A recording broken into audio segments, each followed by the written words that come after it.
Ora, não sei se me ouvem bem, muito bom dia. Bom dia. Bom dia. Temos presença em todos os locais do país, penso eu. Luís Valente lá no Norte, a Raquel em Coimbra, já vi o David. Não tenho percepção das outras pessoas que estão presentes, mas vamos falando e eu vou indicando.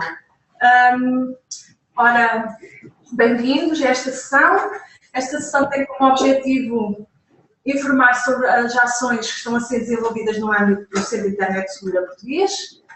Depois temos a presença, e estamos aqui acompanhados pelo Dr. Pedro Marques, o Pedro, vou tratá-lo assim, do CISPT e /FCT, e também do Dr. Ricardo Estrela, o Ricardo, em representação da Associação de Apoio à Vítima, a quem agradeço desde já a disponibilidade por estarem aqui presentes. Ora, aqui os trabalhos vão começar com o Pedro, a falar-nos das novas tendências no mundo digital, e depois o Ricardo irá falar das campanhas da APAV e falar da linha de apoio e da linha de denúncia Internet Segura. Esta sessão também se quer interativa, e sempre que queiram esclarecer ou dar o vosso contributo, teremos todo o prazer em vos escutar, não é assim, Pedro, Ricardo? Não há qualquer problema de ter discussão. E então eu começaria já por dar a palavra ao Pedro. Ele não tem aqui forma de avançar na apresentação, mas vai dar indicação para avançar nos conteúdos que quer apresentar. Então, Pedro, dou-te a palavra, pedi ao Luís para colocar a apresentação, se puder ser. Ok, perfeito. Portanto, bom dia, está toda a gente a ouvir-me, correto? Imagino que sim. Vou aceitar, vou assumir com o silêncio. Ok. 5 estrelas. Sim. Boa, ainda bem. Como a doutora Lígia Azevedo, a Lígia disse, chamo-me Pedro Marques, faço parte da equipa do Centro de Sensibilização CIS-FCT. Hoje venho partilhar convosco aqui algumas informações sobre, de facto, não são propriamente novas tendências, mas são aquilo que são as tendências mais atuais relativas ao mundo digital, algumas problemáticas com que nos cruzamos. E antes de falarmos disso, eu queria só falar um bocadinho do projeto, uma vez que faço parte da Fundação para a Ciência e Tecnologia, que é a entidade coordenadora. Portanto, eu ia pedir para avançarmos.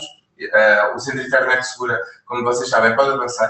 O Centro de Internet Segura é um projeto de promoção que já existe desde 2007, portanto, de facto, promover a utilização mais segura, responsável, informada e saudável da internet e também das tecnologias de informação e comunicação.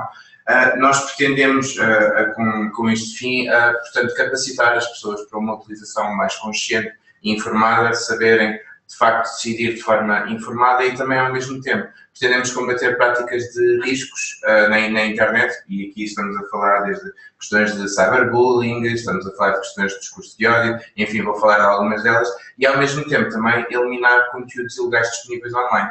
Como é que nós fazemos isto? Através da disponibilização de 3 serviços públicos gratuitos. Um é o Centro de Sensibilização CIS-FCT, o outro é o Centro de Sensibilização SeguraNet, portanto, vocês estão mais, provavelmente, dentro do Centro de Sensibilização SeguraNet, cujo objetivo é especificamente trabalhar dentro da comunidade educativa. O Centro de Sensibilização CIS-FCT distingue-se por, de facto, tentar passar sessões de sensibilização para toda a população de uma forma mais focada, talvez, nos públicos adultos, séniores até. E depois temos uma linha, a linha Internet Segura, que é simultaneamente uma linha de denúncia de conteúdos ilegais e uma linha de apoio e esclarecimento, que o Ricardo depois irá falar um bocadinho mais sobre ela. Este trabalho não é só feito, portanto, pela FCT, pela DGE e pela APAV, neste momento, que tem a coordenação das linhas, mas de facto nós somos um consórcio, neste momento composto por 6 entidades do setor público, privado e uma ONG, portanto também faz parte do Instituto Português do Desporto e da Juventude e a Fundação Altice e a Microsoft. O projeto em si, podemos avançar, ele é cofinanciado através do mecanismo Interligar Europa. Portanto, até ao momento o projeto sempre esteve em atividade financiada e, além disso, todo o nosso trabalho funciona através de uma cooperação também com a rede europeia InSafe, que é constituída por outros centros de internet segura, e todos nós contribuímos para uma plataforma, no fim de contas é um repositório europeu, designado por Better Internet for Kids, onde muitas vezes também vamos buscar alguns conteúdos e tentamos adaptar para melhorar o nosso trabalho. O primeiro tópico que eu trago é a questão da sexualidade online, portanto estamos a falar aqui de questões associadas ao sexting. Aí a pedir para avançarmos, portanto, antes de mais, eu escolhi isto porque considero que é um tema, já não é um tema novo, mas é um tema crescente, ou seja, nós podemos identificar várias razões para este aumento deste fenómeno. No fim de contas, aquilo que eu destaquei aqui é talvez o impacto de nós crescermos numa sociedade que está rodeada por tecnologia, estes públicos mais jovens estarem rodeados de práticas de marketing, às vezes até um pouco agressivas, que utilizam a sexualização como uma forma de incentivar o consumo de determinados produtos e serviços. Por hoje em dia, através da internet, ser extremamente fácil aceder a conteúdos pornográficos que estimulam depois o interesse e a procura por estes mesmos conteúdos, por ser igualmente fácil nós conseguirmos obter estes conteúdos, e agora estou a falar numa perspectiva de jovens, a obterem estes conteúdos, sem muitas vezes os pais terem conhecimento que eles estão a aceder a estes conteúdos, e também por questões sociais, ou seja, quando falamos das questões das pressões de pares, quando em relacionamento um companheiro despede por provas de amor, muitas vezes por atos impulsivos, quando eles pensam e por que não, e fazem algo de forma pouco pensada ou até inconsciente. E depois uma outra razão, que é a questão do grooming, que é a questão do aliciamento sexual. Esta prática já vou falar um bocadinho mais dela a seguir, mas isto são tudo questões que contribuem, de facto, é o nosso entendimento, contribuem para o aumento deste fenómeno, e também devemos, por isso, pensar em abordagens para lidar com este fenómeno o mais positivas possíveis. Se alguém tiver alguma questão, não esteja à vontade para me ir interrompendo. Eu aqui vou falar, uma das coisas que eu observo muitas vezes, e principalmente até quando vejo a comunidade educativa, há muitos professores e técnicos que ficam assustados com a questão do sexting e que, para eles, a primeira abordagem é a questão da abstinência e da proibição, que é, isso não se faz, isso é perigoso. Eu vou tentar desconstruir aqui um bocadinho essa abordagem e mostrar porque é que isso pode ter consequências negativas quando nos dirigimos a um público a dizer-nos simplesmente não faças isto. Aqui, por exemplo, eu retirei um excerto de um texto do Psychology Today. Não é um bom exemplo, uma boa prática. Eles referem, isto foi adaptado porque é um artigo em inglês, com 20 a 30% dos adolescentes a praticar sexting, é importante educar para os perigos associados.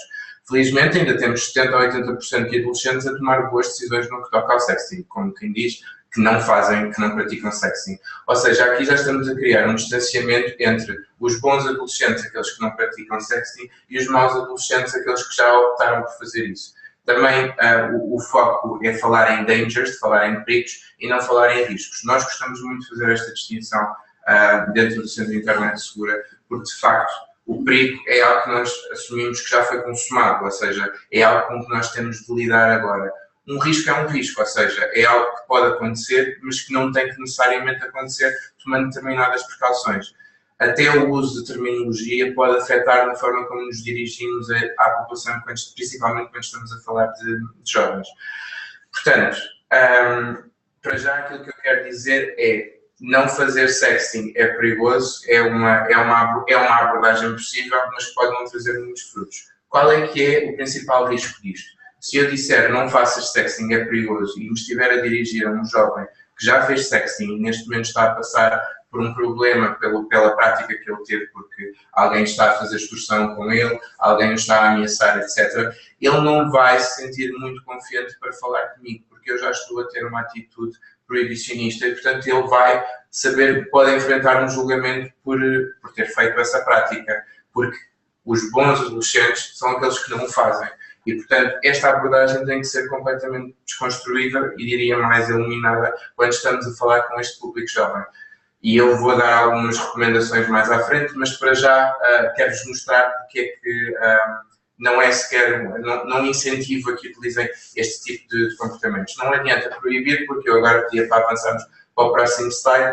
Eu partilhei só aqui 2 exemplos de artigos, um deles da BBC News, uma notícia de julho de 2017, o título lia-se "Milhares de crianças praticam sexting", diz a polícia, e dentro do artigo, dados apontam para que mais de 4.000 casos desde 2003, onde crianças tiraram fotografias explícitas de si mesmas e enviaram para outras pessoas. Ou seja, isto é o chamado self-generated content, em que quer as crianças tenham sido aliciadas para o efeito, quer tenha sido de forma autónoma, elas decidiram tirar fotografias, vídeos delas e enviar para outras pessoas.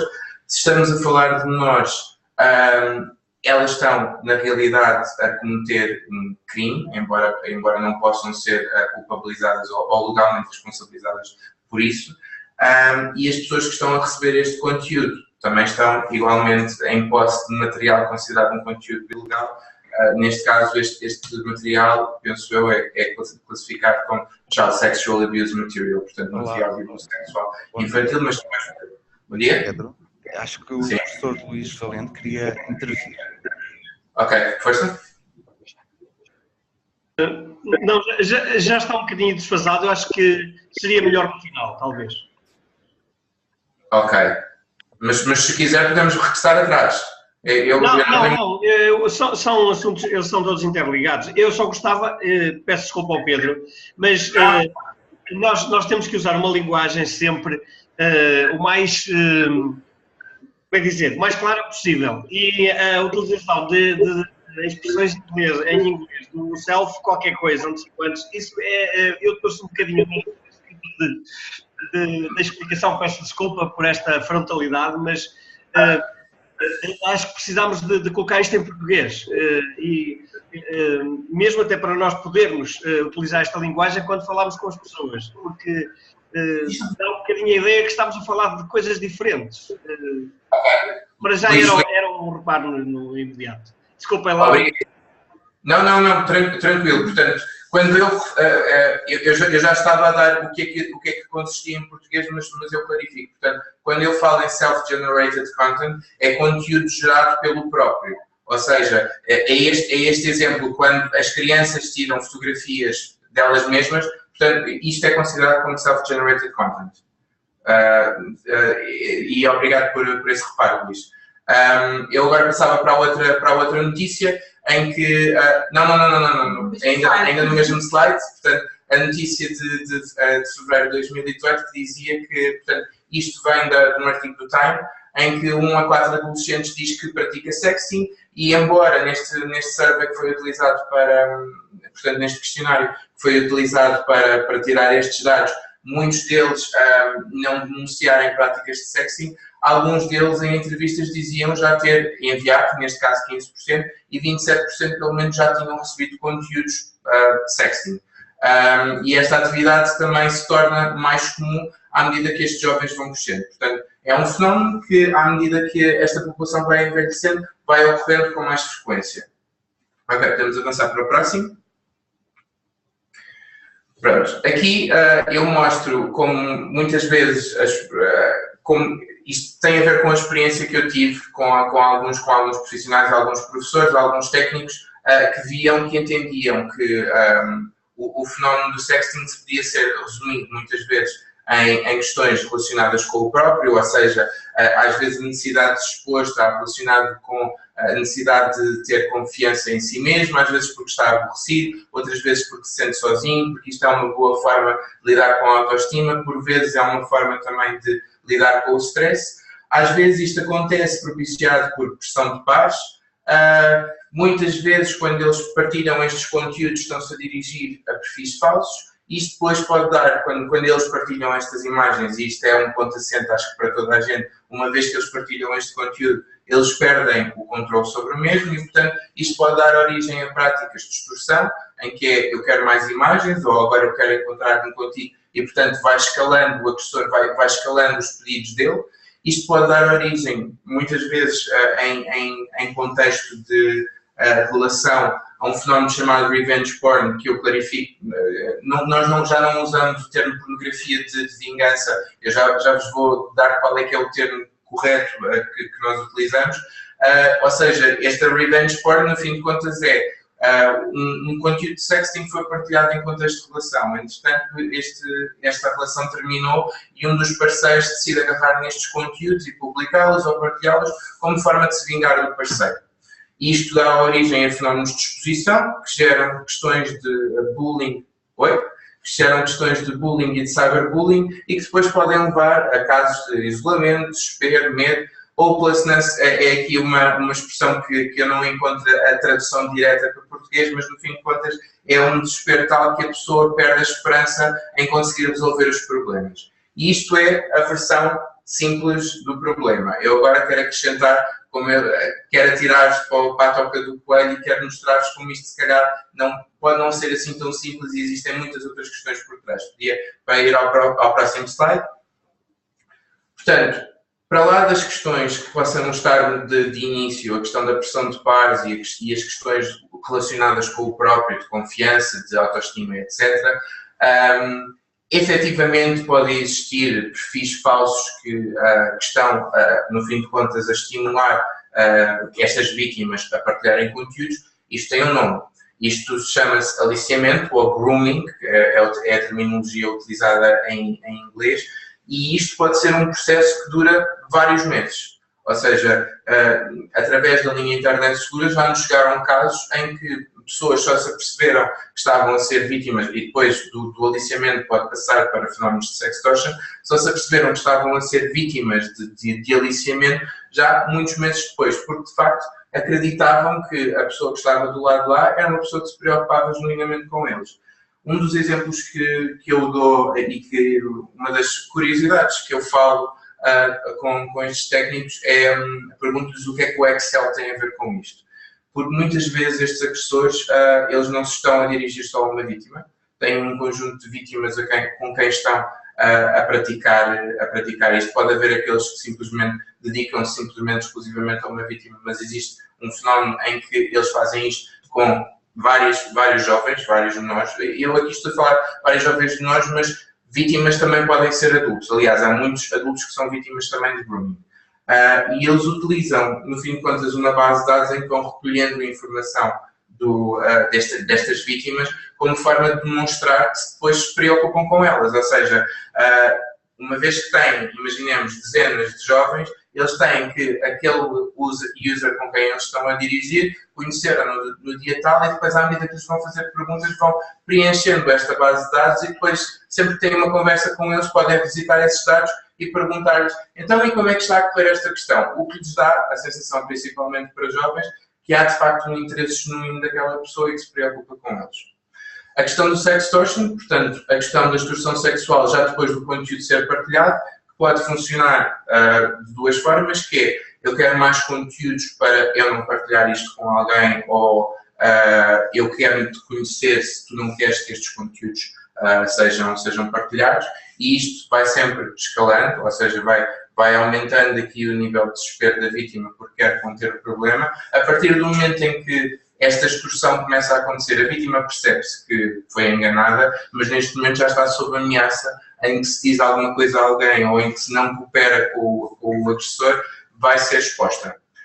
Depois, a partir do momento em que existe alguma partilha, de facto, destes conteúdos, seja ou não revenge porn, estamos a falar daquilo que é partilha não consensual de conteúdo vítima. Ou seja, pode ser considerado, em termos legais, como devassa da vida privada, mas no fim de contas, eu não estou autorizado a partilhar estes conteúdos independentemente do seu teor. A pessoa que está envolvida não autorizou essa partilha e eu filo mesmo assim. Ou seja, isto é uma violação de privacidade que claramente vai dar origem, pode dar origem, muitas vezes dá origem, a fenómenos de exposição, que depois poderão dar origem a fenómenos de bullying e de cyberbullying, sim, mas há aqui uma questão que eu queria realçar, é que estes fenómenos não se replicam exatamente da mesma forma consoante a vítima. Porquê? Eu aqui falo da questão dos papéis de género, muitas vezes existe um fenómeno, e eu agora vou usar mais um inglesismo, não se chateiem comigo, que é o fenómeno do slut shaming, muitas vezes relacionado com o género feminino. O slut shaming, no fim de contas, é quando nós atribuímos a terminologia de uma pessoa que, eu peço desculpa, posso usar termos grosseiros, pronto. Slut shaming é envergonhar e, portanto, alguém que teve uma prática que é considerada como menos tradicional ou mais... eu agora não consigo usar, eu costumo usar estes termos de uma forma muito, muito crua. Mas, portanto, alguém que teve uma prática audaz de se mostrar é rapidamente intitulada como uma vadia. E isto geralmente é algo que acontece de forma mais preponderante quando nos estamos a referir a vítimas do sexo feminino. E isto é uma forma de bullying e de cyberbullying e de culpabilizar as vítimas.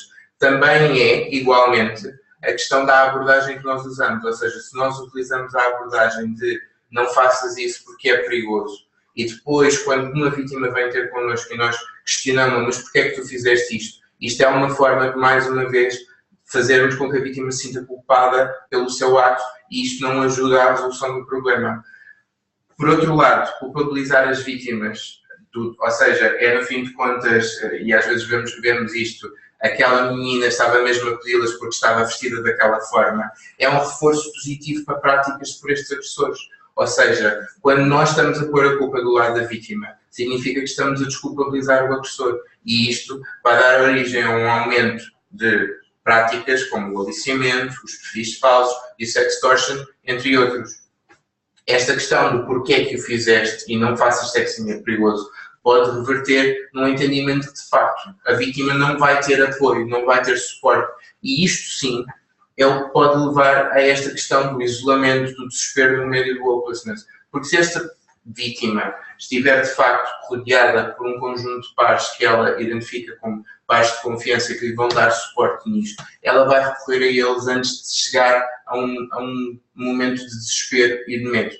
E isto era um entendimento que eu queria que nós tivéssemos, em que influencia, de facto, a abordagem que nós temos. Porque tocar-nos aqui esta questão do não faças é perigoso, pode de facto dar origem a mais fenómenos de isolamento e fazer-nos, sem estarmos a perceber isso, quase um reforço positivo à prática dos agressores. Eu agora passava ao próximo slide. Se alguém tiver alguma questão, o próximo slide, por favor. Esclarecer aqui que o Pedro tem, a formação dele é psicologia. Daí este entendimento. Peço desculpa se... este entendimento sobre todas as problemáticas e esta questão de acompanhar, não é? Estes processos que normalmente são muito complicados. Eu tento não ver isto na ótica necessária. Naturalmente, às vezes, preocupo-me com estas questões, ou seja, o que é que está relacionado com qual é que é, quais é que são as motivações para uma vítima, por exemplo, partilhar conteúdos, ou quais é que são as próprias, às vezes, motivações dos agressores. Mas eu tento também transformar esta linguagem em algo mais simples e eu tento mostrar como é que nós, de facto, podemos influenciar isto de forma positiva ou negativa. Eu aqui fui buscar os termos que nós tínhamos visto antes e tentei separar isto em 3 áreas de desafios. Um é claramente as questões dos desafios de literacia, ou seja, de mostrarmos e passarmos conhecimento para as vítimas, para potenciais vítimas. Luís, eu não vi Luís. Mas, Luís, queres intervir, Luís? Força. Luís Valente.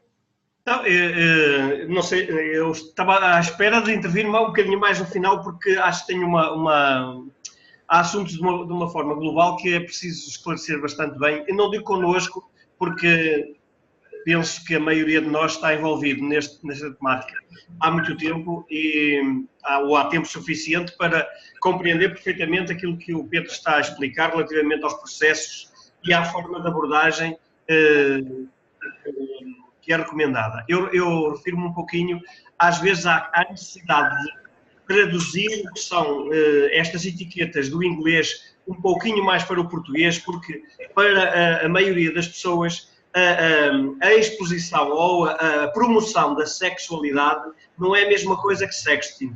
E, na minha ótica, isso leva a que, por exemplo, as nossas televisões nos dias de hoje tenham programas nitidamente de sexting, mas escondidos por trás de capas do género quem quer namorar com não sei quê, quem quer casar com não sei quantos, e à volta disso tudo constrói-se uma história, um conjunto um cenário que aparentemente é aceitável e depois nós queremos ir junto de crianças de 10, 11, 12 anos. Estive ontem boa parte do dia com isso e é difícil passar a mensagem de que esse tipo de comportamentos conduz a riscos ou comporta riscos e que muitas vezes não é conscientemente interpretado como tal. Luís, concordo completamente. Aliás, no fim de contas, o Luís está um bocadinho a dar, no fim de contas, a dar um reforço sobre aquilo que eu disse anteriormente, ou seja, há de facto um conjunto de conteúdos neste momento que passam nos nossos mass media que estimulam determinadas práticas. Não estou a dizer que possa ser o exemplo desse programa ou não, mas de facto existe uma forma de abordar temas associados à sexualidade, seja ela online ou offline na televisão, que pode ser mais ou menos saudável, mais ou menos consciente.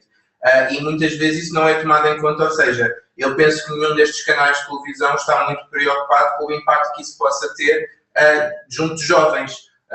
Até porque junto destes canais existe uma expressão que é não há nada como má publicidade. Toda a publicidade é boa, seja boa ou má. É publicidade. E, portanto, muitos destes programas que nós vemos, e eu lembro-me de outros, existe um programa que está muito associado, isto aqui diz que a reunião vai finalizar em 10 minutos, que é o Catfishing, que fala sobre estas questões. Foi um programa que saiu há uns anos atrás na SIC Radical, salvo erro, em Portugal, em que falava precisamente sobre casos de pessoas que estavam a falar com alguém online que acreditavam que era uma determinada pessoa e depois na realidade era um perfil falso e vinham a conhecer a público. Isto às vezes corria bem, outras vezes não corria assim tão bem. Pode ser uma abordagem para pelo menos estas pessoas ficarem a conhecer um fenómeno, o catfishing, ou seja, o catfishing é de facto a utilização de perfis falsos como modo de nos aproximarmos de uma vítima. Também poderia estar aqui associada à questão dos perfis falsos, é um dos desafios de literacia. Mas isto tudo para dizer, Luís, sim, eu concordo plenamente. Eu, quando me dirijo principalmente a jovens, eu uso terminologia em inglês e apercebo-me que eles estão perfeitamente familiarizados com os conceitos. Quando me dirijo a pessoas mais velhas, quando me dirijo a alguns pais e quando me dirijo a alguns professores, eu de facto tento garantir que para eles é claro a utilização desta terminologia. E não tem só às vezes a ver com a questão de sexting. Eu posso-lhes dizer a partilha de conteúdo íntimo e eles podem não perceber a mesma. E eu aí tento explicar, não, por exemplo, uma mensagem de texto de teor sexual pode ser considerado sexting. Não tem que ser necessariamente a partilha de uma imagem, um áudio, uma chamada telefónica. No fim de contas, qualquer partilha através da STIC que tenha teor sexual pode ser considerado sexting. Aqui, separando, portanto, em três áreas, eu dividi nos desafios de literacia, ou seja, informar para o que é que são as práticas de aliciamento, o que é a extorsão sexual, o que é que são estes perfis falsos. Existem um conjunto de desafios na legislação, ou seja, a legislação de facto tem que prever e tem que se ir atualizando para as questões associadas à violação de privacidade, ao bullying e cyberbullying, a isto da partilha não consensual. E também existem desafios sociais que têm que ser tratados de forma transversal, como é o caso de como é que nós lidamos com a pressão de pares, a culpabilização das vítimas, como é que os papéis de género influenciam nas questões de sexting, de sextortion e na forma como nós lidamos com a vítima e como é que nós podemos de facto ter uma abordagem que não funcione como um reforço positivo para os agressores. E estas duas, para mim, é bastante óbvio que, embora se calhar às vezes nós não possamos trabalhar diretamente nelas, mas também requerem aqui que nós trabalhemos as questões da sensibilização e literacia para alertar as pessoas que estas áreas também precisam de ser trabalhadas. Agora passava ao próximo slide. Eu dou aqui um conjunto de recomendações simples que eu imagino que para vocês não sejam novas, portanto, a abordagem da abstinência, o não faças, não vai funcionar e pode ter consequências negativas, como eu já tentei mostrar. Discutir problemáticas associadas e criadas pela atribuição destes, não só dos papéis de género, o termo que eu há bocadinho usei, o slut shaming, ou seja, chamarmos as pessoas de vadias terem um comportamento promíscuo, o cyberbullying, as questões de assédio, de aliciamento e discurso de ódio. Explicar, acho que isto é uma coisa que tem que resultar muito claro, explicar a questão do consentimento, ou seja, há muitos jovens que não percebem a importância de, antes de partilharem uma coisa, e não estamos só a falar de questões de sexting, estou a falar de tirar uma fotografia na praia e aquela fotografia não ser só do próprio e envolver outras pessoas, e ele decide partilhar essa fotografia com outras pessoas sem nunca questionar às outras pessoas que aparecem na fotografia se elas dão autorização. A questão do consentimento hoje em dia acho que é uma área que nós temos que investir muito, porque os jovens não têm a noção do que é o consentimento e o quão importante é, de facto, todas as pessoas que estão envolvidas num conteúdo dizerem sim, tu podes partilhar ou não podes partilhar. E quando eles partilham isto é uma violação da privacidade das pessoas que eles estão, no fim de contas, a partilhar a imagem delas.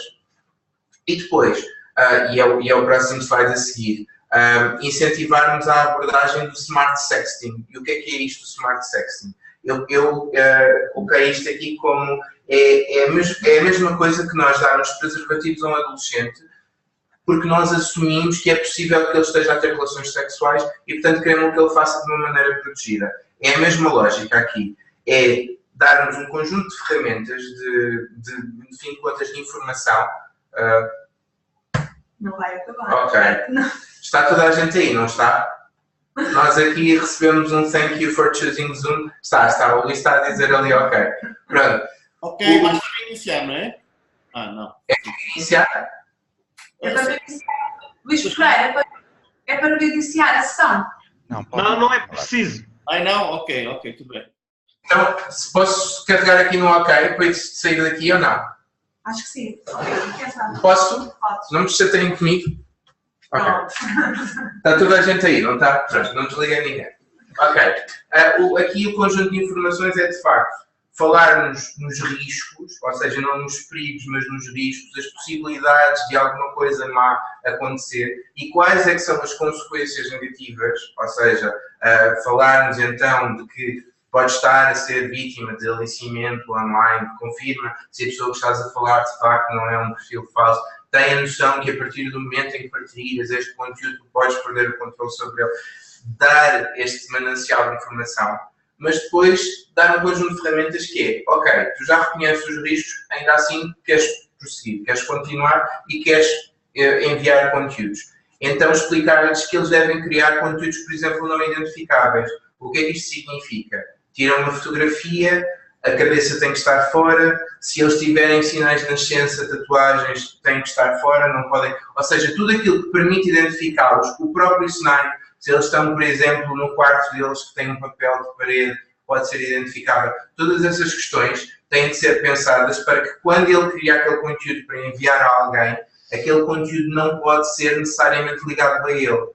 Porque muitas vezes, quando estes conteúdos são partilhados, eles não são partilhados com um tag da conta do WhatsApp ou do Facebook com que foi enviada. Portanto, garantir que pelo menos na imagem não aparece nada que os ligue a eles, já é uma forma de reduzir as probabilidades de exposição deles. Depois, utilizar plataformas que têm eliminação temporizada dos conteúdos, e aqui antes que alguém comece já chateado comigo, estou a falar, por exemplo, do Messenger, estou a falar, por exemplo, do Snapchat, estou a falar, por exemplo, do WhatsApp, que hoje em dia permitem, quando são enviados conteúdos, durante um X tempo eu consigo ou temporizar os conteúdos e passado 5, 10 segundos, 1 minuto, ele desaparece automaticamente, ou eu próprio posso carregar e eliminar para ambos dentro de uma determinada faixa de tempo, eu posso eliminar esse conteúdo dos dois lados, mas ao mesmo tempo também é importante que eles percebam que não se resume só a enviar por aqui, porque isto também tem limitações, ou seja, eu posso enviar um conteúdo pelo Snapchat, que se vai autodestruir passado 5 a 10 segundos, nada impede que a outra pessoa tire um screenshot desse ecrã. E eu vou receber uma notificação a dizer que aquela pessoa tirou um screenshot desse ecrã. mas já não me adianta de nada porque ela já tem a imagem e, portanto, pode utilizar isso para me expor. Portanto, é perceber, mais uma vez, quais é que são as limitações destes softwares, mas ainda assim usá-los porque é mais uma segurança. Utilizar depois, se elas estão a partilhar e a receber conteúdos íntimos, que não são necessariamente só delas, portanto, elas têm uma responsabilidade para com outras pessoas que lhes enviaram aqueles conteúdos, elas têm que saber proteger esses conteúdos. Ou seja, hoje em dia, o utilizador genérico utiliza uma galeria onde tem todas as suas fotografias, tenham sido tiradas pela câmera do telemóvel, tenham sido recebidas do WhatsApp, etc. Existe software específico. Eu estou mais familiarizado com o software do Android, porque é o software que eu utilizo, mas existem softwares de galerias específicas que permitem ocultar pastas, ou seja, fazer com que, quando alguém abre a pasta de galeria, as fotografias que aparecem, se calhar, são só aquelas que são tiradas no rolo da câmera e não aquelas que eu enviei através da câmera do WhatsApp. E isto pode ser bom, porque podemos garantir que talvez aqui não apareça nada na nossa cara que nós não queiramos partilhar. E, portanto, mais uma vez, estamos aqui a reduzir a possibilidade de exposição daquela pessoa. Depois, temos que acelerar, não é? Eu acho que esta era... Temos 5 minutos? Ok, pronto. Então, antes só de terminar esta área, esperem. Mais uma vez a questão do consentimento e depois a parte de explicar à pessoa que se alguma coisa correr mal, ela de facto deve pensar na rede de suporte que tem. E estamos aqui a falar de adultos de confiança, técnicos, a linha internet segura ou outras linhas de apoio para quando alguma coisa corre mal. Também é importante perceber que quando alguma coisa corre mal, geralmente a vítima, a primeira reação que tem é ok, tenho que apagar as coisas porque senão isto vai ser utilizado contra mim. Muitas vezes, quando estamos a falar em contextos de vítima-agressor, é importante conservar a prova. Portanto, estes conteúdos talvez não devam ser apagados, até devem ser tirados screenshots para comprovar aquilo que a vítima está a dizer. E eu penso que isto é tudo aquilo que eu tinha a dizer relativamente à parte de sexualidade online. Eu vou saltar a próxima que tem a ver com a questão da adição e íamos já diretamente para os fenómenos online e essa parte é mais rápida. Portanto, passar até aparecer a próxima bolinha que diz fenómenos online. Eu peço desculpa não ter tempo para falar disto, mas se calhar fiquei muito focado aqui na questão da série, mas também percebi que esse... Pronto, aqui dentro da área dos fenómenos online, eu ia só falar aqui de algumas componentes e passávamos já para o próximo. Eu antes estive a fazer uma recolha de coisas que hoje em dia nós temos quando vamos ao YouTube. Algumas delas não necessariamente no YouTube, como o caso do Blue Whale Challenge, mas são a era das Viral Challenges, ou seja, os desafios que nós podemos encontrar mais estapafúrdios. Alguns deles, como é o caso, por exemplo, do Ice Bucket Challenge, que tem até um bom fundo, ou seja, quando o Ice Bucket Challenge foi criado, ele pretendia criar, sensibilizar a população para, eu agora não consigo lembrar o nome da doença, que é a AGLS. Exatamente, obrigado Ricardo. Portanto, no fim de contas, as pessoas estavam a tirar esclerose múltipla amiotrófica. Não sou um expert. Porquê? Porque é o Ice Bucket Challenge associado a isso? Porque supostamente as vítimas deste problema têm uma sensação semelhante de gelado em todo o corpo e, portanto, isto era uma forma de sensibilizar para o problema e, inclusivamente, foram feitos donativos por causa do Ice Bucket Challenge. Também o Mannequin Challenge que nós vimos é relativamente incómodo, não faz mal a ninguém, é inofensivo, que é basicamente uma pessoa que está a filmar e todas as pessoas estão paradas como se fossem manequins e já vimos inclusivamente várias celebridades a fazer isto. E depois podemos entrar na era da estupidez e aqui falamos do Cinnamon Challenge, em que as pessoas estão a comer pó de canela e algumas delas já morreram sufocadas ou foram hospitalizadas. O Tit Pot Challenge, que é comer em cápsulas de detergente. O Choking, Fainting, Pass Out Challenge, que é pessoas a sufocarem outras e fazer com que elas desmaiem, e eu já confirmei que também já foram pessoas hospitalizadas e mortas por causa disto. O Blue Whale Challenge, que não sendo um desafio de YouTube como estes, mas que envolve, no fim de contas, a partilha de conteúdo de automutilação pelas vítimas, que é uma questão muito mais complexa do que isto, mas neste momento não temos mais. A Kylie Jenner Lip Challenge, que é utilizar um copo de shot para chupar o ar ao ponto que se danifica os lábios. O objetivo é aumentar os lábios, mas como podem ver tem resultados muito, muito positivos e já resulta também em hospitalizações. O Eat It or Wear It Challenge, que é só estúpido, em que as pessoas comem coisas de olhos vendados e depois podem cuspir essas coisas para cima da cabeça da pessoa que lhes deu a alimentar. Ou então podem decidir vestir essas coisas, não me perguntem. E depois o Hot Pepper Challenge, que é, no fim de contas, o desafio malagueta, em que as pessoas põem a comer malagueta em frente a uma câmara e esperam os resultados por isso. Para além disso, existem um outro conjunto de fenómenos não necessariamente associados aos challenges, eu pedia só para passar. Estamos mesmo a chegar ao fim. Podemos passar ao próximo slide.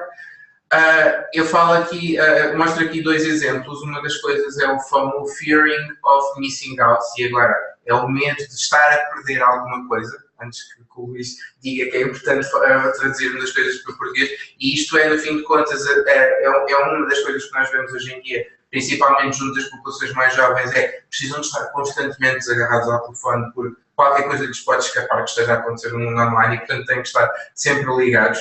E isto acho que é um artigo do Observador, eu tirei este print screen ontem.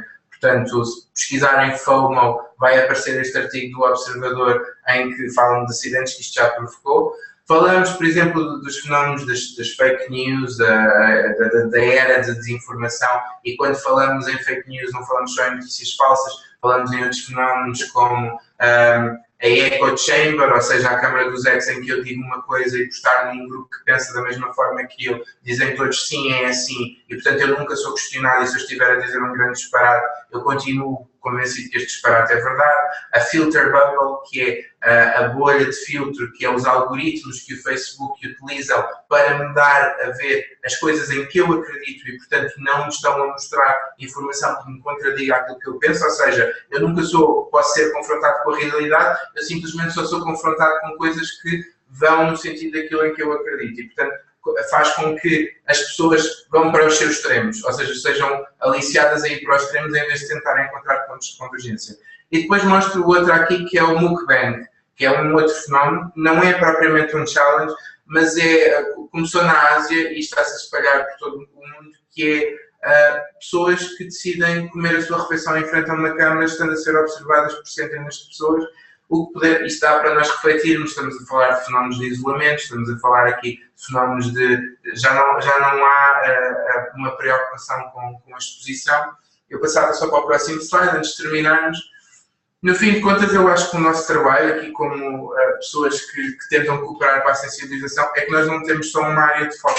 Nós temos aqui imensas áreas de foco, desde a gestão da privacidade e pegada digital, o pensamento crítico, a inteligência emocional na componente digital, as questões de cibersegurança, a gestão do ciberbullying, do tempo de ecrã, a cidadania digital. Todas estas questões estão de alguma forma interligadas, mas também têm componentes diferentes, e isto não é um trabalho necessariamente simples, acho que toda a gente sabe disso, mas acho que era importante. Eu passava agora só para o último slide, portanto eu aqui dava exemplos de algumas coisas que nós fizemos ao longo de 2018 em termos das iniciativas e dos recursos, mas podemos passar para o último slide, em que eu vos convido a, se tiverem alguma questão, alguma dúvida, no último slide, por favor, o próximo.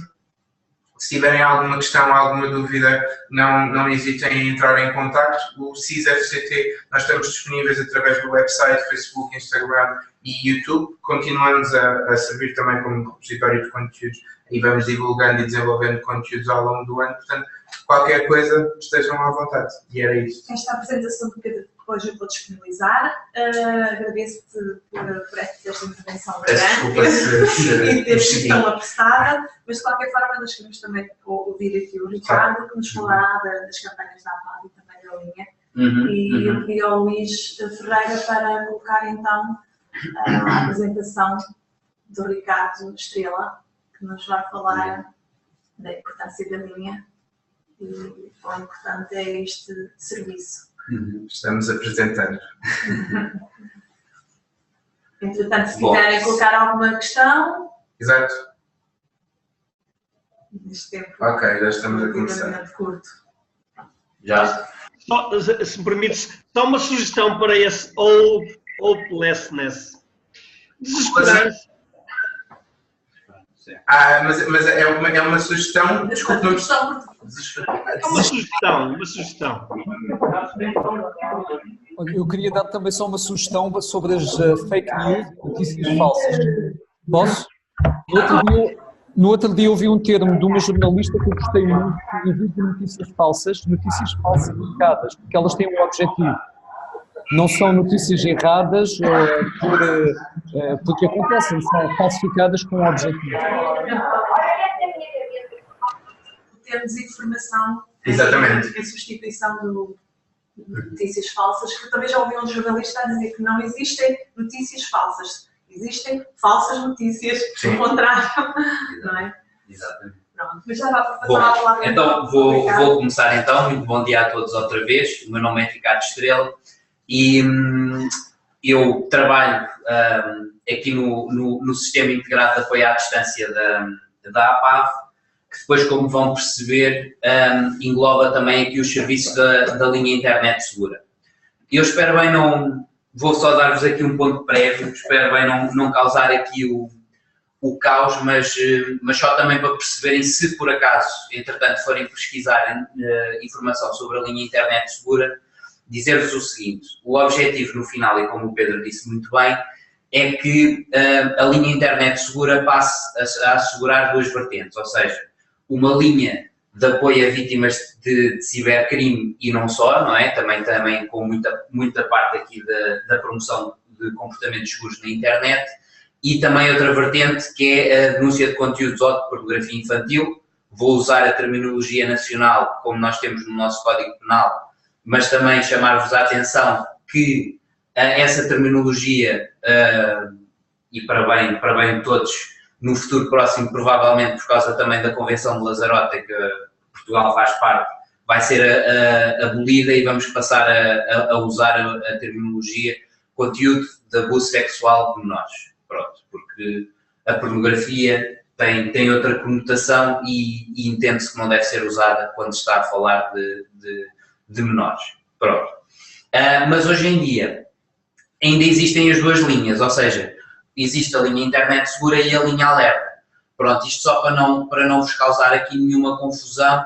Hoje em dia ainda temos as duas linhas em funcionamento, mas no futuro próximo, falamos talvez no final de abril, vamos falar só de linha internet segura com estas duas vertentes e com esta imagem que vos apresentamos aqui em primeira mão. Exatamente. Pronto, agora pedia só para passar aqui o próximo slide. E o que eu pretendia falar aqui é um bocadinho de qual é a forma que as vítimas de cibercrime ou quem pretende alguma informação consegue chegar até nós e à linha internet segura. Nós na APAV e no Sistema Integrado de Apoio à Distância nós temos várias vertentes, e pedi então que se passasse ao próximo slide. Nós temos uma linha de apoio à vítima, conjugada com a linha internet segura, têm as duas o mesmo horário de funcionamento, que é das 9 às 9 da noite. Prestamos também o apoio online através de redes sociais e videochamada via Skype. Temos o serviço de vídeo intérprete de linguagem gestual, que é chamado o Servin, e ainda temos a linha internet segura. Pedi então para passar ao segundo. Linha de apoio à vítima. Podemos passar. Pronto. A linha de apoio à vítima enquadra-se aquilo que é o digamos assim, aquilo que nós fazemos mais na Associação Portuguesa de Apoio à Vítima, que é termos um serviço gratuito e confidencial que aconselha e apoia as vítimas de crime.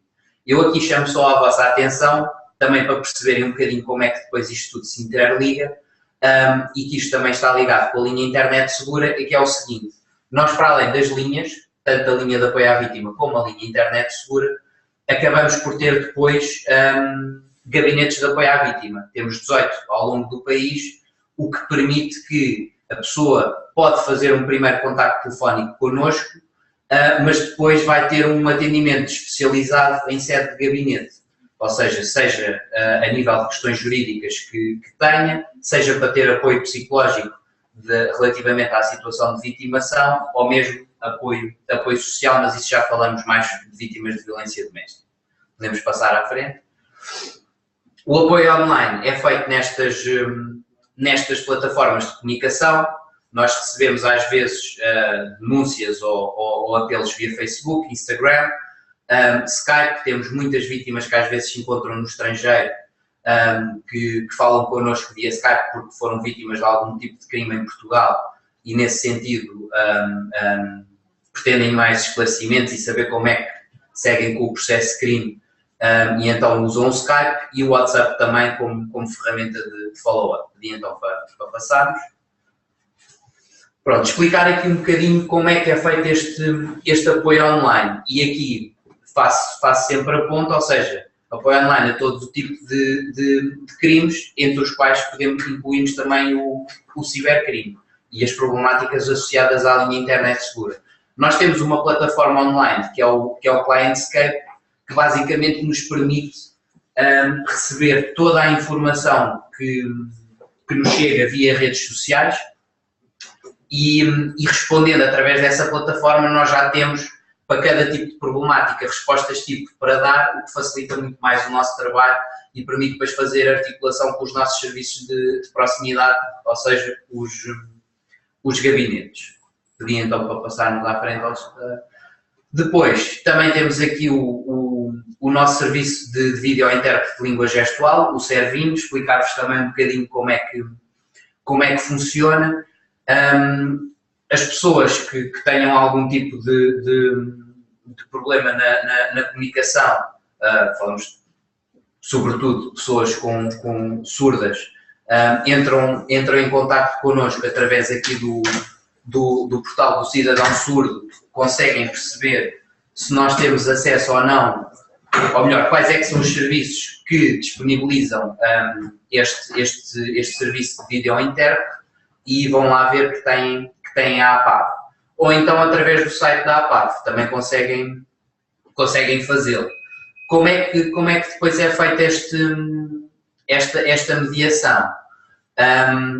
A pessoa faz um contacto com o Servino, ou seja, vê que a APAV presta este tipo de serviço, contacta o Servino, o intérprete do Servino contacta a linha de apoio à vítima e depois é feita esta mediação, sobretudo via Skype, ok? Depois é feito o contacto para a linha, mas depois via Skype é que é feita aqui a mediação entre o utente e o técnico de apoio à vítima. Como veem, isto é mais uma maneira que as pessoas têm de chegar até nós. Depois temos a linha internet segura, número gratuito 821 90 90.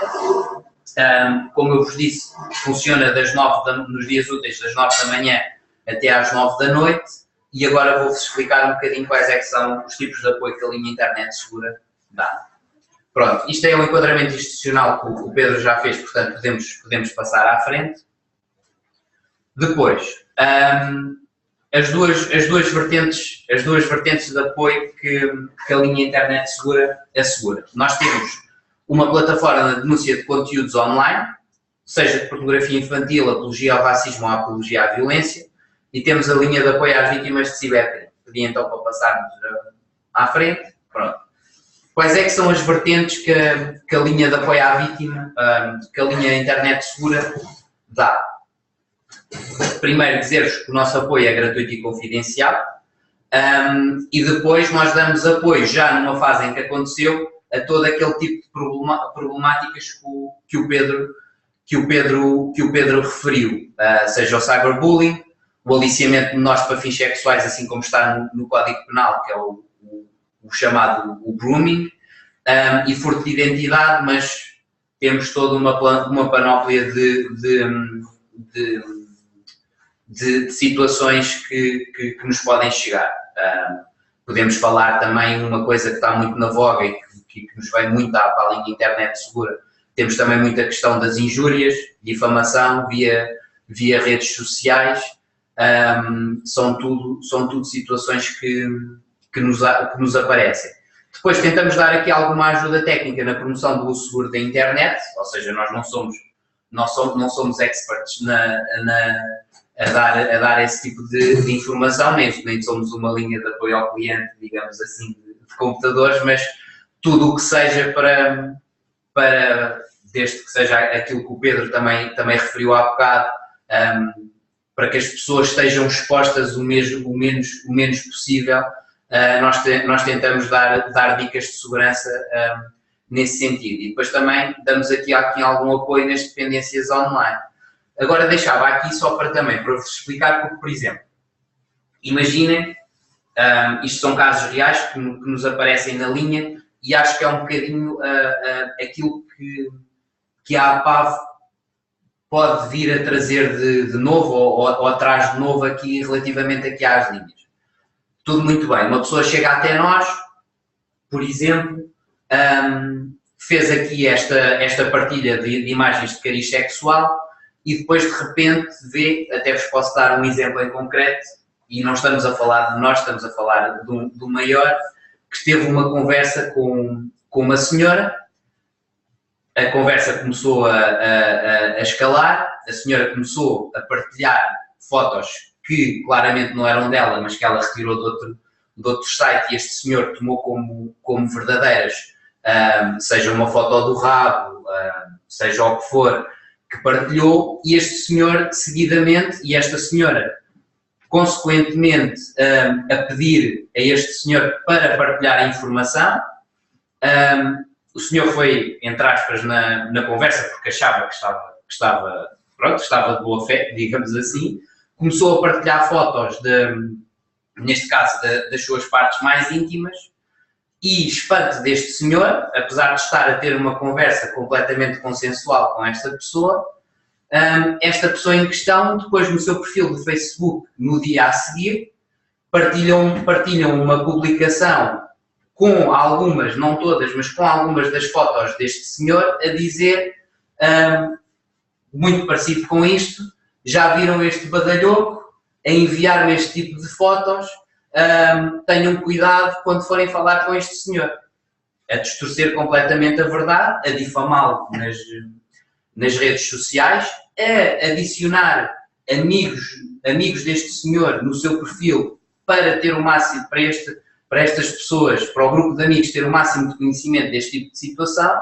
E este senhor, muito bem, contactou-nos, partilhou toda a informação que tinha, e pronto, e foi-lhe dado não só os contactos porque era uma situação no Norte, foi-lhe dado o contacto do Gabinete de Apoio à Vítima do Porto, onde o senhor se pode dirigir, ter apoio jurídico, neste caso, até a fazer-se esta denúncia junto do Ministério Público, e depois, eventualmente, se ele assim o quiser, ter apoio psicológico no impacto da vitimação, não é? Porque esta pessoa foi exposta, e acrescentando também aquilo que o Pedro disse, temos muito casos, principalmente na divulgação de imagens ou mesmo de vídeos, que muitas das vezes o impacto da vitimação é tão forte que já temos casos, e não são assim tão poucos, que as vítimas acabam por cometer o suicídio.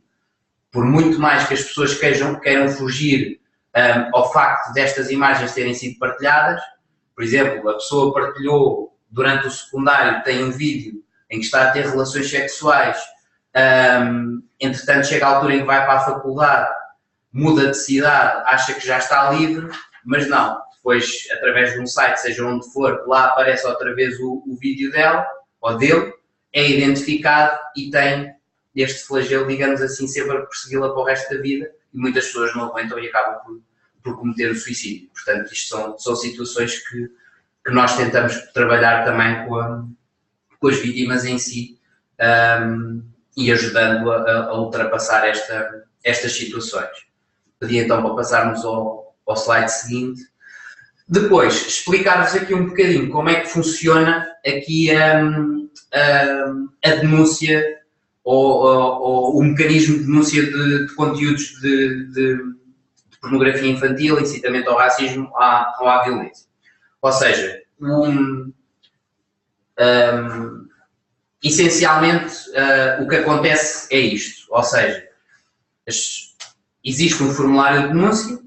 As pessoas também, eu acho que é algo importante que esta plataforma tem, porque a pessoa, mesmo que esteja à procura daquele tipo de conteúdos, imaginemos que há ali algum tipo de conteúdo que até para essa pessoa que está à procura, imaginemos pornografia infantil, é demais, a pessoa pode partilhar sem que haja aqui algum tipo de tutela penal relativamente a esta situação, garantindo assim um anonimato, e as pessoas também se sentem muito mais livres a fazer chegar este tipo de conteúdo até nós. Porque qual é que é o nosso grande objetivo? Para além de sinalizar junto das autoridades, neste caso nós temos um protocolo específico com a Polícia Judiciária em que nós referenciamos todo este tipo de situações, mas qual é que é o nosso grande objetivo e aquilo que nós queremos, principalmente quando falamos de pornografia infantil, é acima de tudo que, primeiro, este conteúdo deixe de estar acessível na internet e diminuindo assim a revitimação desta criança ou jovem de que estamos a falar, e ajudar, porque isto em termos mais técnicos, porque nós fazemos parte de uma plataforma internacional, e o que é que acontece? Cada vez que nos é feita chegar uma denúncia, nós, através de um software próprio, conseguimos, ou em grande parte dos casos, conseguimos perceber onde é que este conteúdo está alojado. E depois é feita a comunicação. Imaginemos que o conteúdo não está alojado em Portugal, está num servidor noutro país qualquer. Nós conseguimos, através dessa plataforma, falar com os nossos colegas que estão, por exemplo, na Holanda, e dizer: este conteúdo está alojado no vosso país, portanto, ativem os meios para fazer com que este conteúdo seja removido. Mas por trás há outra coisa que está a acontecer. É que toda esta partilha de informação também está a ter de ser feita com a Interpol. E a Interpol, tudo o que seja conteúdo que eles consideram como o mais grave do mais grave, ou seja, quando nós estamos a falar de menores à partida com menos de 10 anos a terem qualquer tipo de atividade sexual, seja com adultos, com outros menores, ou seja com a introdução de objetos, ou seja o que for, a Interpol está muito atenta a estes casos. E eles têm uma equipa que se dedica a tentar perceber, através das imagens, onde é que é possível que estes menores estejam, e tentar não só, se fizerem parte de uma rede em que estes menores estão a ser explorados, não só salvá-los, digamos assim, desta situação, mas também apanhar estas redes de pornografia infantil e não só. Se o conteúdo estiver alojado em Portugal, para além da denúncia que é feita à Polícia Judiciária, nós também fazemos uma sinalização junto dos fornecedores de serviço da internet. Estamos a falar de Mel, Vodafone ou da NOS, e depois é o meu trabalho monitorizar e saber se aquele conteúdo, num prazo preferencial de 3 dias, é removido de facto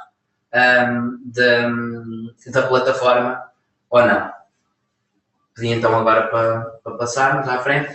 Depois, a APAV está também muito presente em campanhas de sensibilização e temos várias. Esta aqui é relativa a um projeto que nós tivemos relativamente ao furto de identidade em 2015, que era o projeto Proteus, e como vocês veem aqui, tem aqui o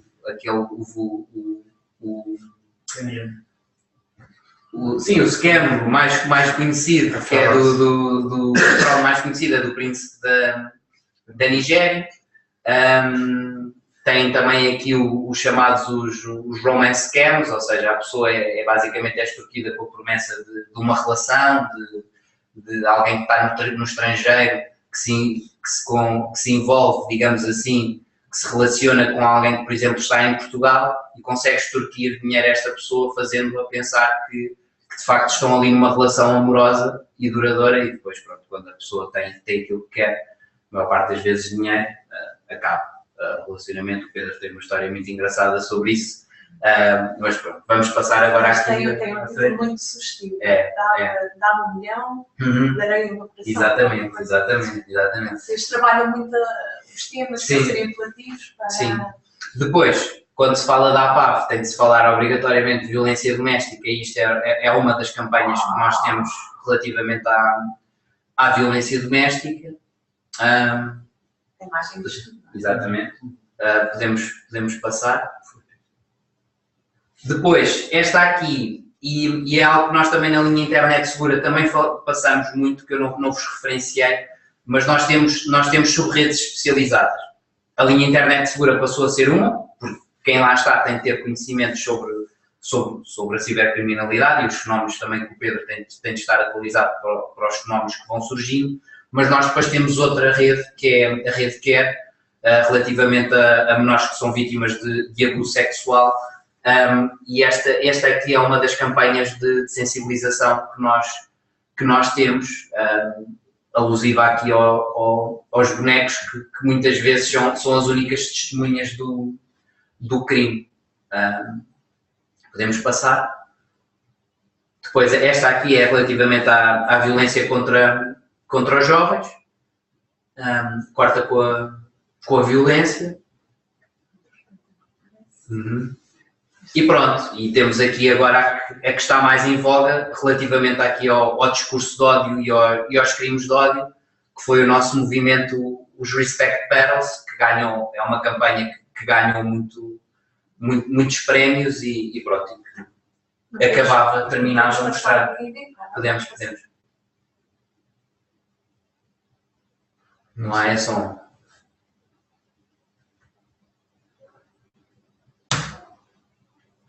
De qualquer forma, foram muitos rappers. Foram vários rappers, exatamente, que foram convidados. Eu retirei aqui o do Malabar, porque o Malabar esteve presente connosco no dia da internet mais segura. Mas também temos a Beatriz Costa. Exatamente, a Beatriz Costa. Temos outros. Foram vários rappers que Acho que estamos sem som, mas depois também pode ser partilhado o vídeo. Exatamente. Sim, nós divulgamos a campanha nos nossos canais. Exatamente. Acho que é uma campanha muito bem conseguida. Sim. E são um conjunto de rappers, acho que são uns 5 ou 6. Tá. Tenho aqui uma sugestão agora aqui em frente a este público todo, que é, por não estarmos a ouvir, pensei, questões de acessibilidade, ter isto traduzido com legendas em português, podia ser fixe. Português eu sei que mas que em português também deve haver, mas noutras línguas há. Já temos em várias mesmo muitas. E pronto, e dou a minha apresentação como concluída, se tiverem alguma questão. Pode ser que entretanto o Luís consiga colocar-se. Querem que eu desfrize o meu afro, ou ponha uma peruca, plastifico o meu nariz ou branqueie a pele escura.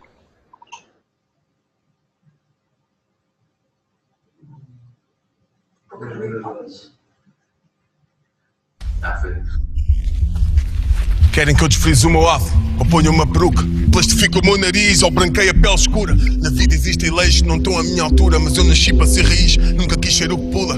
Quem veja o ódio cada vez que olho para ti, tu queres que eu desolhe, mas vou mesmo olhar para ti. Estou a olhar para a tua pele, o teu nariz, o teu cabelo, estou a olhar de cara a cara porque és um flex meu. Dizem que nasceste com sexo maior que o meu. Agora homens perseguem-te e nem sequer és teu hoje dia. Onde eras rei, hoje és rainha. Onde eras um triste pai, hoje és uma mãe galinha. O ódio olha para ti como uma erva daninha, mas tu mostras ser uma rosa que cresceu no meio da ruína.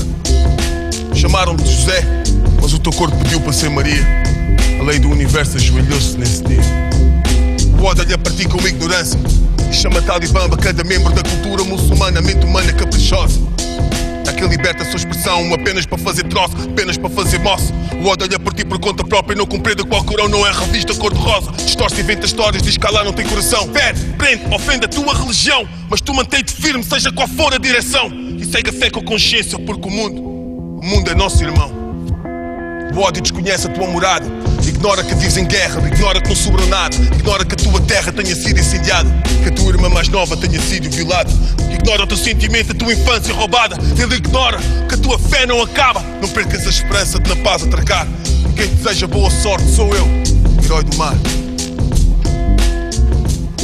Combate o ódio com respeito. Junta-te ao movimento Respect Battles da APAV. Contamos contigo nesta batalha contra o ódio. Uma campanha muito forte. Sim.